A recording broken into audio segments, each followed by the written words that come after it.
ఎవరండి మీరు? నన్నెందుకు లవర్ అన్నారు? వాళ్ళెవరండి? ఏయ్, మిమ్మల్ని అడుగుతుంది మేడం.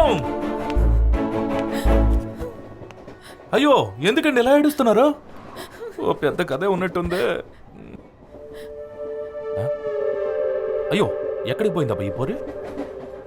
ఏమండి మేడం? మేడం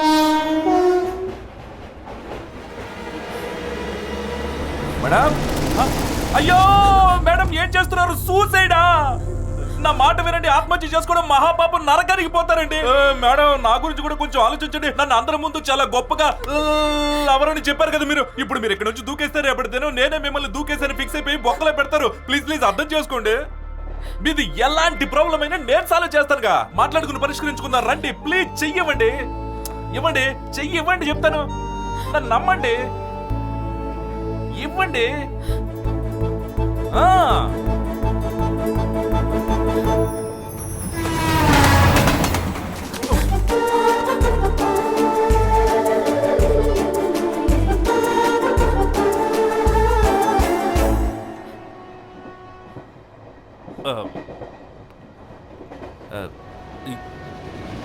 ఏంటండి ఏంటండి మీ ప్రాబ్లము? నా పేరు హాసిని. పేర్లోనే హ్యాపీనెస్ పెట్టుకుని ఇదేంటండి ఇలా ఏడుస్తున్నారు? కళ్ళు తుడుచుకొని చెప్పండి. చుట్టుపక్కల 101 గ్రామాలకు మాది పెద్ద కుటుంబం. సింహకుట వంశస్థులు అని అంటారు. మాకు పులిగూరు వంశీయులకు వైర్యం ఉంది. అయినా ఆ ఇంటి అబ్బాయిని ఇష్టపడ్డాను. మేమిద్దరం పారిపోదామని డిసైడ్ అయ్యాం. అతను ముంబైలో పనిచేస్తాడు. మా ఇంటి వారి కళ్ళు గప్పి పరిగెత్తి రావడం 1 అవర్ లేట్ అయ్యింది. నేను పారిపోతున్నది ఊరోళ్ళందరికీ తెలిసిపోయింది. నేనిప్పుడు అతన్ని లవ్ చేస్తున్నానని తెలిస్తే అతన్ని చంపేస్తారు, నన్ను చంపేస్తారు. అందుకని మిమ్మల్ని చూపించా. పెద్ద స్టార్ మహిళ మీరు. మీరు జారుకోవడానికి నన్ను ఇరికించారా? మీ పోరాడికి ఫోన్ చేసి మీరు వెళ్ళి కలుసుకుంటే సరిపోతుంది కదా. రేపు తన ఆఫీస్ పని మీద దుబాయ్కి వెళ్తున్నాడు. రావడం 1 వీక్ అవుతుందట. అంతే కదా, దాని కింద సూసైడ్ చేసుకోవాలి. 1 వారం వెయిట్ చేస్తే సరిపోతుంది కదా. సరే, ఇప్పుడు ఒక పని చేయండి. మీ ఫ్రెండ్ ఇంట్లో 1 వారం ఉండి తర్వాత మీ పోరాడితో పారిపోండి. మా ఇంట్లో ఆల్రెడీ నాకు మ్యారేజ్ ఫిక్స్ చేశారు. మా ఇంట్లో వాళ్ళు వెతికి పట్టుకెళ్ళిపోతారు. సో చచ్చిపోతారు. పైకి పోతే ఎవరో వెనక్కి తీసుకురాలేరనా? ఏమండి, కష్టపడి లవ్ చేసిన తర్వాత ఇష్టపడిన వాళ్ళతోనే బతకాలి. మీ పోరాడు గురించి ఆలోచించండి. నేను ఇలాంటి బొచ్చునన్ని కేసెస్ హ్యాండిల్ చేశానండి. నా ఎక్స్పీరియన్స్ తో ఒక మాట చెప్తాను, వినండి. ఇప్పుడు మీరు మళ్ళీ మీ ఇంటికి వెళ్ళిపోవడమే బెటర్. మీరు వెళ్తే పారిపోయిన కూతురు తిరిగి వచ్చిందని సంతోషపడతారు. తరువాత 1 వారం పూర్తయ్యాక పూణేకి పారిపోండి. అయ్యో, 1 వారం ముందే పారిపోవాల్సింది. అట్లీస్ట్ 1 వారమైనా మాతో పాటు ఉండిపోయింది కదని ఫీల్ అయిపోయి ఊరుకుంటారు. చూడండి, 10th ఫస్ట్ టైం ఫెయిల్ అయిపోతేనే బేచారు అవుతారు. అదే పదే ఫెయిల్ అయితే ఏమీ అనిపించదు. వాళ్ళకి అలవాటు అయిపోతుంది. నిజం. నేను రిటర్న్ వెళ్ళి అవమానం పడ్డం కన్నా చనిపోవడమే బెటర్. ఆగండి, మీరు చచ్చిపోయారంటే నేను జైలుకి వెళ్తా. కూర్చోండి, ఆలోచిద్దాం. ఇదంతా అవసరమా? నాకు అవసరమా? అయ్యో దేవుడా, ఇప్పుడు ఏం చేయాలి?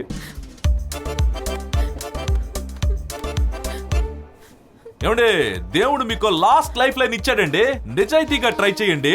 సిన్సియర్ గా వాపస్ వస్తాను. మీరు ఎక్కడికి వెళ్ళకండి, ఎక్కడే ఉండండి. నేను ఇప్పుడే వచ్చేస్తాను.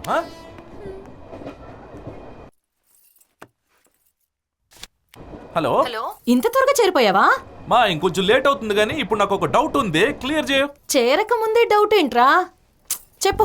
రోడ్ లో ఒకటి ఇంటర్వ్యూకి వెళ్తున్నాడు, పక్కలో ఇంకొకడు సూసైడ్ చేసుకుంటున్నాడు. అయ్యో, ఇప్పుడు ఆ పోరాడు ఇంటర్వ్యూకి వెళ్ళాలా లేదా పక్కనున్నోడిని కాపాడాలా? ఏంటి బంగారం అలా అడుగుతున్నావు? ఆ కుర్రాన్ని కాపాడాలి కదరా. కష్టపడి చదువుంటాడు, అతని భవిష్యత్ చూసుకోవాలి. ఎందుకు కాపాడాలి? నిమ్మే చనిపోయే వాళ్ళని కాపాడటం మనిషి ధర్మం కదరా. ఓకే గానీ అది అతనికి కూడా లైఫ్ లో ఒక మంచి ఛాన్స్ కదా నిమ్మే. చూడు బంగారం, మనం బ్రతకడం కోసం దేవుడు ఎన్నో అవకాశాలు ఇస్తాడు. అయితే వేరే వాళ్ళని బ్రతికించడానికి ఒక్కటే ఛాన్స్ ఇస్తాడు. సో చనిపోయే వాళ్ళని కాపాడటమే ఇంపార్టెంట్. సో చచ్చిపోబోతున్న వాళ్ళ ప్రాణం కాపాడితే బోర్డర్ లో గన్న పట్టుకుని దేశ సేవ చేసినంత పుణ్యం వస్తుంది అంటావు, అంతేగా? Of course. ఓకే, అలాగే చేస్తాను. బాయ్. Border, gun. ఏ హలో హలో, అయ్యయ్యో, అలాగైతే వీడు ఆర్మీకి పోలేదా? మా అమ్మ కూడా ఒప్పేసుకుంది మేడం. పదండి, మీ ఇంటికి వెళ్దాం. ఎలాగో మీరు నా లవర్ అని చెప్పేశారు కదా, మీ లవర్ ఎప్పుడు వస్తాడో కరెక్ట్ గా తెలుసుకోండి. తను వచ్చిన వెంటనే అతనితో జంప్ అయిపోండి. మీ ఇంట్లో వాళ్ళంతా నాతో జంప్ అయ్యారనుకుంటారు. తర్వాత మీరు సేఫ్, మీ లవర్ సేఫ్. సరేనా? సరే గాని మీ దేవురు? జమ్మలమడుగు.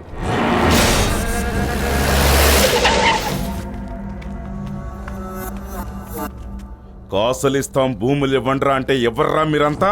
మమ్మల్ని నమ్మొచ్చారు. ఈ భూముల్లో ఫ్యాక్టరీ కట్టాలని ఆశపడుతున్నారు. పులిగోరి ఇంటివారు ఇచ్చిన మాట తప్పటం చరిత్రలోనే లేదు. 10 రోజుల గడువు. పండగయ్యే లోపు భూములిచ్చి కాసులు తీసుకుపోండి. ఈ భూమి మా యజమానిచ్చారు. ప్రాణమైనా ఇస్తాం గాని ఈ భూమిని మాత్రం ఇవ్వం.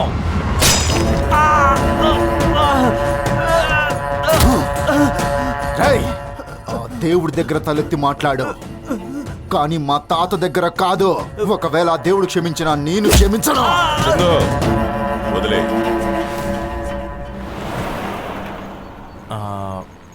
మేడం గారు, మీకు లవ్ ఎలా అయిందండి? మీ లవ్ స్టోరీ చెప్పండి. అకస్మాత్తుగా మీ ఇంట్లో మీకిద్దరికి ఎలా లవ్ అయిందని అడిగితే నేనేమని చెప్పాలి? అందుకే ఇన్ఫర్మేషన్ కోసం అడిగాను అంతే. మీకు చెప్పడం ఇష్టం లేకపోతే వదిలేయండి. అది సరే గానీ మీరేం చదువుకున్నారు? బిఎస్సి. ఎక్కడ చదువుకున్నారు?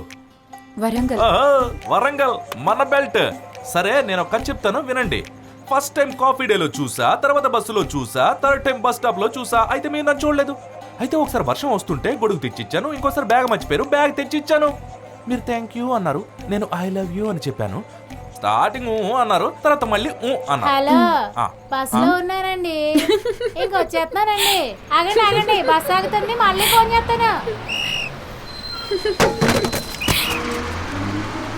ఏంటండి మీ ఊరు ఇంకా రాలేదా? ఇంకొంచెం దూరం నడుచుకుని వెళ్ళాలి. ఏంటండి మీ ఊరు మంచి కలర్ఫుల్ గా ఉంది. జాతరనా? ఓహో, ఏ దేవుడు? లక్ష్మీ నరసింహస్వామి. సింహకోట. బాగుంది. వా, ఇదేంటండి ఎవరు కనిపించట్లేదు, అంత ఖాళీ ఖాళీగా ఉంది. ఇంత పెద్ద ఇంట్లో ఎవ్వరు ఉండరా? అయ్యారు, వాడొచ్చాడు. వాడా? ఎవడ్రా? రేయ్ సీను, శివ, రమణ, కత్తులు తీయండిరా. వెళ్ళండ్రా.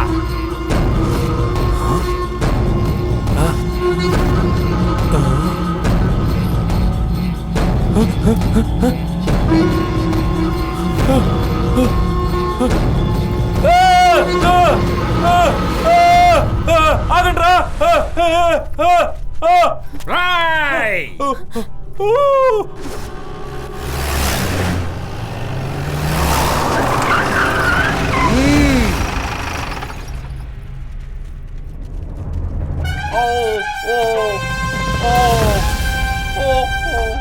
ఈయనెందుకు వచ్చాడు ఇప్పుడు? తాత. అయ్యగారు వచ్చారు, అందరూ ఒకసారి ఆయనకి జై. సార్, నా పాలిటి దేవుడు సార్ మీరు. మీరు రావడం కానీ 2 నిమిషాలు లేట్ అయ్యి ఉంటే నా ప్రాణాలు గాల్లో పోయి ఉండేవి సార్. కరెక్ట్ టైంకి వచ్చి నా ప్రాణాలు కాపాడారు sir. Thank you so much sir. వస్తాను సార్. దించమనండి సార్. మీది పెద్ద ఇల్లు అని తెలిసింది. ఇంత పెద్ద ఇల్లని మా అమ్మ తోడు నాకు తెలియదు సార్. మీ కోపం నాకు అర్థమవుతుంది. Please గందించమనండి sir. పెద్దింటోళ్ళు పిల్లల్ని ప్రేమగా పెంచుకుంటారు, ఇలా లేపుకుని పోకూడదని అడ్డదారిలో నాకు అర్థమైంది సార్. అందుకే వెనక్కి తీసుకొచ్చేసాను సార్. దయచేసి నన్ను క్షమించండి సార్. అమ్మా తల్లే, నీకో పెద్ద దండం. నీ దోస్తానా చాలమ్మా. ఇక మీ ఫాదర్ గ్రాండ్ ఫాదర్ చూపించే పోరాడుతో పెళ్లి చేసుకుని సుఖంగా ఉండు. దయచేసి నన్ను మర్చిపో. అర్థమైందా? వస్తాను. ఈ ప్రేమకేం వద్దు. మీరు అనండి బావా, లేపేస్తాను వీడిని. సార్ ఫోన్ చేశారు సార్. మీ అమ్మాయిని పెళ్లి చేసుకుంటే 2 రాష్ట్రాల్లో ఎక్కడున్నా, మొత్తం దేశంలో ఎక్కడున్నా విడిచిపెట్టమని, ఎత్తుకుంటూ వచ్చి నరుకుతామని కూడా చెప్పారు సార్. ఎవరు? అదే సార్, మీ ఇంటి ఎదురుగా ఉన్నవాళ్ళు సార్. వాళ్ళ 4-5 దగ్గర నేను అడిగాను సార్. మీకన్నా వాళ్ళే స్ట్రాంగ్ అన్నారు సార్. అది సాధ్యం కాదు సార్. మీరే దయచేసి ఫోన్ చేసి చెప్పేయండి సార్. మీ అమ్మాయిని తీసుకొచ్చి విడిచిపెట్టిపోయారని. మీరు ఎంతైనా కొట్టుకోండి సార్. నాకెందుకు, నా ప్రాణం అంటే నాకు important. Bye sir. Bye sir. Bye madam. ఒక్కసారి చెప్పావా, లేపేస్తానండి. అయ్యో అయ్యో, వీళ్ళే ఇంత స్ట్రాంగ్ గా ఉన్నప్పుడు వాళ్ళెంత స్ట్రాంగ్ గా ఉంటారో. అయ్యో మా అయ్యో ఆంజనేయ అయ్యో. అగో రా ఇక్కడ. సార్, మా అమ్మాయి ఎవరితో బతకాలి, ఎవరితో ఉండాలి అని నిర్ణయించేది మేము. సార్ అది మీ ప్రేమను ఒప్పుకుంటున్నా. నడు లోపలికి.